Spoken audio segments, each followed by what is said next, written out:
Pada tahun 1995, terdapat sebuah desa kecil di kaki gunung. Dialiri satu sungai yang membelah dusun menjadi dua. Di atas sungai itu ada jembatan kayu tua yang katanya tidak pernah sepi, bahkan di tengah malam. Setiap jam 2 pagi, warga sering mengaku mendengar suara langkah kecil di atas jembatan, seperti suara anak kecil yang berjalan sendirian. Warga menyebutnya penunggu jembatan, tapi tak ada yang tahu siapa. Di desa itu tinggal seorang remaja bernama Rendra. Umurnya 17 tahun. Ia dikenal pendiam, jarang keluar rumah, lebih sering duduk di tepi sungai. Orang bilang Rendra belum ikhlas. 2 tahun lalu, adik perempuannya, Nia, hilang saat bermain di sekitar jembatan. Usianya baru 8 tahun. Waktu itu hujan deras dan aliran sungai sedang tinggi. Orang-orang percaya Nia hanyut dan hilang terbawa arus. Tapi mayatnya tak pernah ditemukan. Dan Rendra selalu bilang ia masih bisa mendengar suara tawa Nia dari bawah jembatan. Suatu malam, Rendra sedang merapikan lemari peninggalan adiknya. Di salah satu buku gambar, ia menemukan secarik kertas terlipat. Tulisan tangan kecil tapi jelas. Aku sering mimpi masuk sungai, tapi airnya hangat dan ada suara yang manggil. Kalau aku beneran hilang, mungkin aku ada di bawah jembatan. Jangan takut ya, Ren. Rendra gemetar. Ia tidak pernah tahu surat ini ada. Siapa yang bisa mimpi tentang kepergiannya sendiri? Malam itu, Rendra tidak bisa tidur.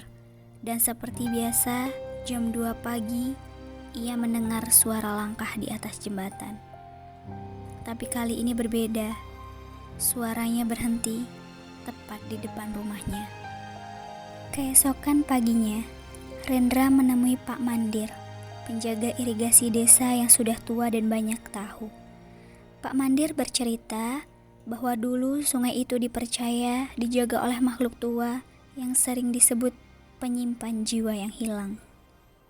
Mereka tak mencelakai, hanya menampung jiwa yang belum selesai perpisahannya. Kalau kamu yakin adikmu masih di bawah sana, mungkin ini waktunya kamu datang langsung. Tapi harus malam hari dan sendirian. Malam itu, tanpa bilang siapa-siapa, Rendra pergi ke jembatan dengan membawa buku gambar Nia. Ia duduk di tengah jembatan, memandang air gelap di bawahnya. Jam menunjukkan pukul 2:07. Tiba-tiba, angin berhenti. Air sungai mendadak tenang, dan dari bawah jembatan terdengar suara nyanyian kecil. Lagu masa kecil Nia. Naik delman istimewa, ku duduk di muka. Rendra menahan napas.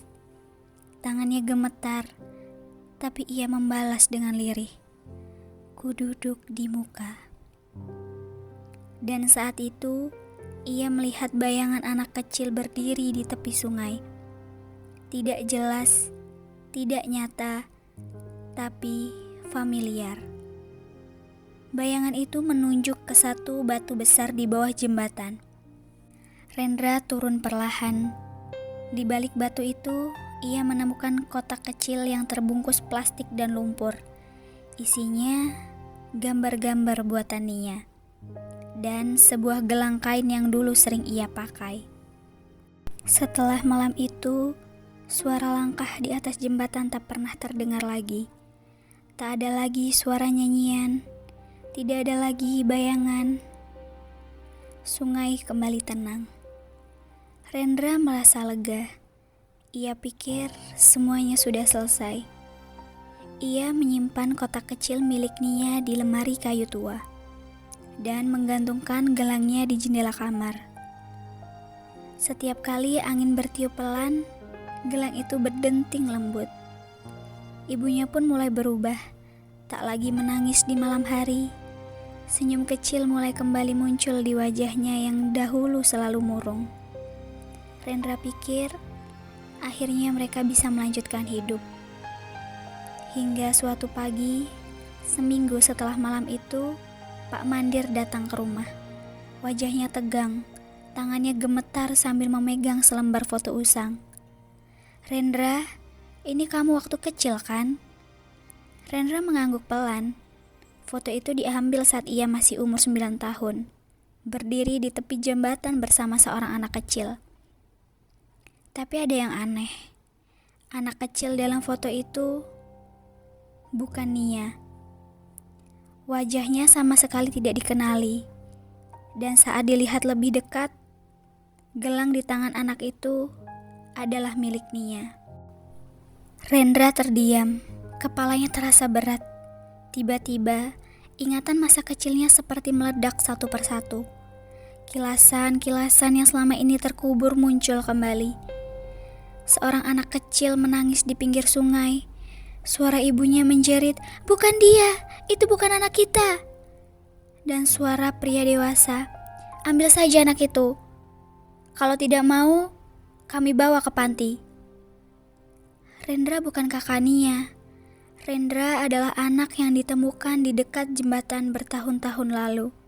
Dan Nia adalah anak kandung keluarga itu yang menghilang setelah insiden itu terjadi.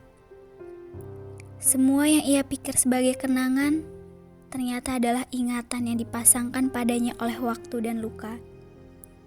Keluarga itu merawat Rendra bukan karena ia anak mereka, tapi karena mereka butuh sesuatu yang tetap bertahan. Dan Rendra tumbuh dengan rasa bersalah yang sebenarnya bukan miliknya. Malam itu, Rendra duduk di tepi jembatan sendirian, menatap sungai gelap yang seakan menyimpan seluruh rahasia masa lalunya. Ia menangis, tapi bukan karena kehilangan Nia, tapi karena ia kehilangan dirinya sendiri. Seseorang yang tak pernah benar-benar ia kenali. Dan suara nyanyian itu pun kembali terdengar. "Naik delman istimewa, ku duduk di muka." Tapi kali ini Rendra tak mencoba menjawab. Ia hanya menutup mata. Kadang kita mencari orang yang hilang, tapi lupa bahwa mungkin yang sebenarnya hilang adalah diri kita sendiri.